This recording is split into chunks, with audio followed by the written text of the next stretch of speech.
Good morning বন্ধুরা, সোনার সংসার থেকে চলে এসেছি। এই দেখো হচ্ছে মিশুক, আমার ছোটদির ছেলে, খুব ভালো ছেলে। আমরা সকাল সকাল উঠে স্নান হয়ে গেছে, আর রবিবার মানেই তো একদম দারুণ কিছু। তো চলো আজকে মা কী করছে সেটাই তোমাদের সঙ্গে শেয়ার করছি। আর স্নান টান করেই শীতকালে যদি একটু গরম গরম কফি হয় তাহলে তো আর কোনো কথাই হবে না। চলো রান্নাঘরে যাওয়া যাক।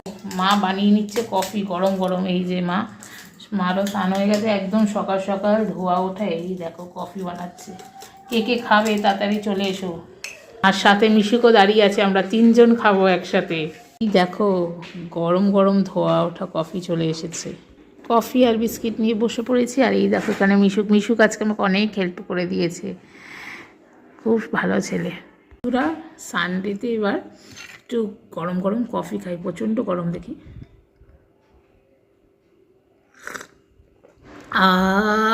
কি দারুণ লাগছে, মনটা একদম ভরে গেল। তো আমরা এখন কফি খাচ্ছি সবাই মিলে। চলো যারা যারা এখনও পর্যন্ত আমার চ্যানেলটাকে সাবস্ক্রাইব করোনি, নতুন বন্ধুরা অবশ্যই সোনার সংসার চ্যানেলটিকে সাবস্ক্রাইব করে দিও, লাইক কমেন্ট শেয়ার করে দিও। চলো টাটা।